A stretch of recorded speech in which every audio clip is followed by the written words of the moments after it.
Perceive, process, perform. Do you need inspiration for your practice, or do you simply need to practice inspiration? With this series, we aim to do both. Give us 15 minutes and we'll give you practice inspiration. My name is Parag Kachalia, and I practice in San Ramon, California, which is about 30 miles east of San Francisco. But in addition to practice, I also have the opportunity to teach at the University of Pacific, where I oversee the technology endeavors for the restorative department. So my life is really a blend of academics and private practice, and it's bringing those two worlds together. So when we think about procedures for our patients, they're evidence-based components that ultimately lead to hopefully greater oral healthcare success. Today I have the pleasure of presenting to you digital dentistry, Are We There Yet? In this topic today, we get to look at the marketplace of digital systems that are out there to see, does CAD/CAM dentistry make sense for us in general, or are they really specific and niche products for only a certain portion of the population? Hopefully at the end of this presentation, you'll see that the digital world is phenomenal today, and there's so much we can do with it for all the different practices that are out there. There's three key objectives that we'll have. The first one is to gain an overview of the current marketplace as it relates to digital dentistry. The second is to look at the considerations that one should take into account if they're going to invest in CAD/CAM dentistry. This could potentially be a $100,000 investment. So if we're going to do that, we need to make sure we've gone through the right parameters to check to see, does it make sense for your practice? Thankfully, we're no longer in a world where it's a one-size-fits-all standpoint. Rather, there's systems that are available for each and every practice that are out there. And maybe digital doesn't make sense for you at all. Maybe we should go down a different road. But we should also understand that digital dentistry is much more than simply replacing impression material. The technologies we have today allow communication with specialists, with the laboratory, and with our patient. It's really multifactorial. So what is CAD/CAM? That acronym is thrown out there all the time. But if we think about CAD/CAM, it's computer-aided design and computer-aided manufacturing. And those two things can be independent or they can go hand in hand. But in order to design something, we must start with an impression first. We must start with a scanning component that's first. That's entry point number one. Without that piece, nothing else can occur. So those two things can only occur if scanning is there in the first place. Now, I would hear from many practitioners over the years saying, digital scanning will never replace the technician. And digital scanning is something that's inferior to the analog world. And by no means am I saying we should replace our dental technicians. I think they're partners in the process. But if you talk to your laboratory technicians today, they will tell you they use digital more than the analog world. And digital dentistry today is at least equivalent to the analog world, and in some cases superior. So clinicians many years ago would say, if they enter the digital marketplace, they're not able to mount models and go through articulation schemes. Well, today with the technology we have, we can easily do that, and it can all be done virtually, but without losing accuracy. What we're finding today in third-party data, so not company-published data, but true third-party research that's out there, is we're saying the digital world is at least as good as the analog world. And there's a marriage between those two components that's possible. We take the best practices of what happened in analog and apply them to digital. So really anything is possible today. If we go a step forward, we have to understand that digital dentistry is by no means new. It's been around for 30 years. 30 years ago, two individuals had the thought process that can we take dentistry to the point where we don't leave a patient with a Band-Aid? Dentistry is one of the few professions where we take something away from you, in this case enamel and dentin, and we put a provisional restoration on or temporary, which is essentially a Band-Aid, and we leave you there for 2 weeks. That would never happen in the medical world. So if 30 years ago people had the thought process to say, can we make restorations the same day, utilizing digital scanning and milling, why are we not adopted this technology to a greater standpoint? And if we look at the adoption curve today, most people still fall in the early adopter category. We're in 10 to 12%, maybe 12 to 15% of the marketplace that's actually using digital impressioning and or full CAD/CAM systems. So there's much growth that's still available in this market. Part of the reason there hasn't been implementation is really 5 factors. Number one is accuracy and quality. As a profession, we take an oath to do the right thing for our patients and make them better. So if accuracy and quality are out there, nothing else can happen. And it's the accuracy and quality that started to come about maybe 10 years ago. Before that, I would say, the restorations that were coming out of these machines, quite frankly, were not as good as what our technicians can produce. Cost is a huge factor. At a $100,000 investment, potentially, this is a very, very large cost. And practices need to see, is that feasible to do? And if we make that investment, are we actually doing something better for our patients? There's a fear of having to be retrained. You know what you're doing, you do it well. Why implement something else? Individuals also feel as though they don't have a proper understanding of what the technology can do. They think this money that they spend will just simply replace impression material, and that's a lot of impression material. And the one I hear more often than not is the fear of buying too early, because something else tomorrow will be better. We're at a day and place in technology today where there will always be something better. But what I can very comfortably say to you is, whatever you buy today will last for a significant period of time. We're no longer at the point where there's drastic changes happening every year. These are incremental changes. So no single piece of technology will be outdated very, very quickly.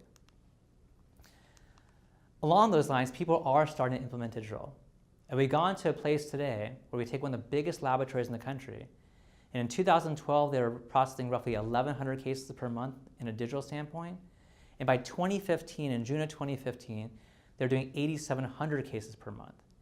That's a completely different world that we're in, and this growth continues. So while penetration rate is still relatively low, more and more people are starting to look at the digital environment because they see choice. They see things that work for them in their practice. Now, along those lines, there's still massive confusion. In the US market today, these are the systems that are available today. And these systems will continue to grow, and some will completely go away. So we have to keep abreast of what's out there and say, what fits for me in my practice, if anything? And what I hope to do in the next few minutes is share with you two different systems. One is probably the most costly, and one is the least costly. The irony is they're still the two most accurate systems in the marketplace.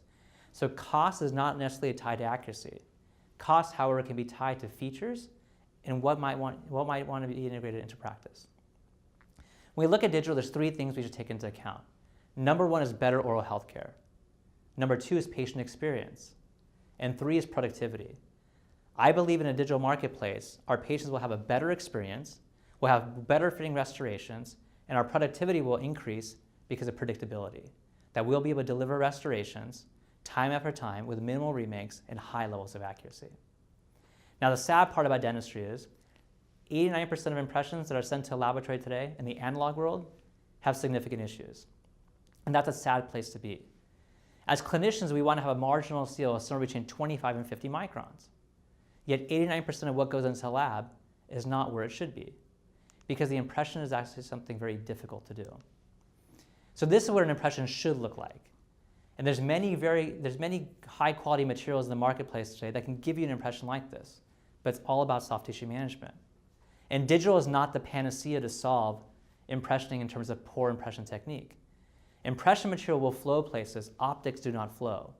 So if there's tissue in the way, we have to get it out of the way to achieve a high level impression.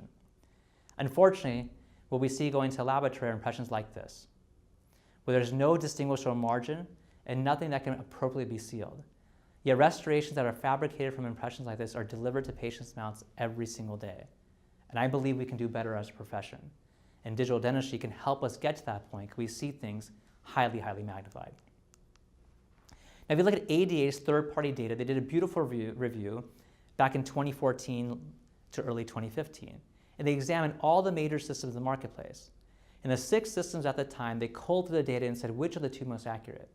And what you'll see here is that the Trio system from 3Shape and the True Definition system from 3M are 2 different standpoints. They have high levels of accuracy, but very, very different cost factors. So it's not directly correlated.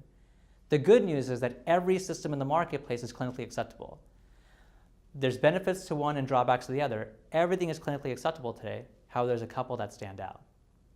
The first question we have to ask ourselves is, are you as a clinician open to putting powder or disclosing media onto the dentition? And if you are, that'll put you into one category of systems. If you're the mindset that says, I don't want to spray anything onto the dentition, then we have to have a mindset that says, I want to have a system that has no powder at all. You have choice. We can do both these things. The first system is a Trio system. It's full color. There's no powder. It's essentially a video scan. The rough price point is $35,000 to $45,000. And with that, we can take beautiful color scans with high levels of detail, and we can actually do shade selection. And I use a system like this from a treatment planning standpoint, where I show my patients what the possibilities are in their mouth and use it beyond just simple crown and bridge. We have the ability to take diagnostic information like this and show a patient that they have tremendous amounts of erosion or occlusal wear, and show them that they need to have a different level of dentistry done. And we get multiple viewpoints that are possible. And this is what has the power of imaging for our patients. Now, the other end of the spectrum is the other end of the price scale. Still very, very high quality, but this system is $16,000. It's a monochromatic color system, almost a buff-colored scale. You have an open STL file that can be exported. And it takes very, very highly detailed imagery in a video format with a very high acquisition rate. And we can take a system like this and actually put it into a mobile form factor. So most recently, these card-type systems that we moved around the office have evolved. And they've evolved to where essentially a Microsoft Surface is integrated with a scanner, and the two come together, and a clinician can literally walk from room to room with a scanner in their hands, with truly mobile technology. Now, this particular system happens to have the smallest wand, so we don't no longer put a large device into a patient's mouth, but has a wand that's similar in size to a handpiece or intraoral camera. It's something very easy to navigate, and we don't have to bump into areas within the oral cavity. Patients are also not intimidated by something large going into their mouth. Now, there's a little bit of powdering that needs to be done, and Dr. Duplantis did a beautiful job at documenting how much powdering should be done. It's light dusting that's occurring. And in this light dusting that's there, you can see it's simply a standpoint of being able to distinguish where natural tooth is compared to where the powdered surfaces are. Think of this from a standpoint as if you have a clear glass, a wine glass. With that wine glass, if we go to take a photograph of that wine glass, the optics could flow through that glass. If we were to paint that glass, on the other hand, it'd be much easier to capture that photo.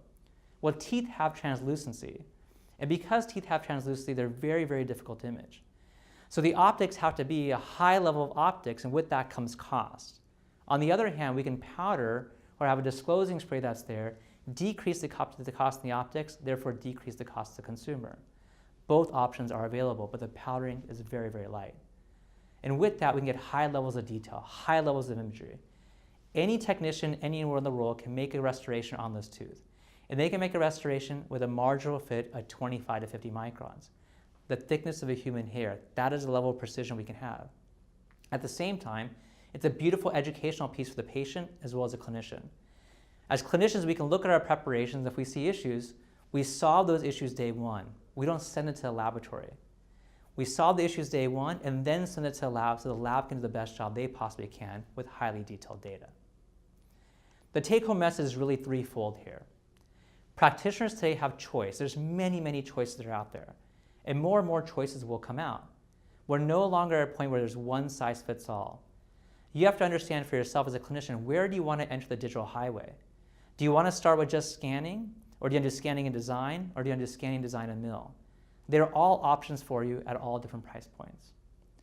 We also have to understand that digital impressioning is far more than replacing impression material. I can never justify that a clinician should spend $17,000 to $45,000 to replace impression material. On the other hand, I can justify that digital technology is a stepping stone to proper treatment planning and increased oral health care because of the precision and the education it gives us as clinicians. Two different areas. And I want to leave you with this thought. And the thought is from Bill Gates, who really looked at the area of technology and said, we need to consider the marketplace. And he said, we always overestimate the change that will occur in the next 2 years, yet we underestimate the change that will occur in the next 10. Don't let yourself be lulled into inaction. And what he means by that is we never appreciate what we have today. And we always think there's something great right around the corner. And so we wait and wait and wait. At the same time, we can't even imagine what's out there. I want to thank you so much for your time today and giving me the opportunity to present to you.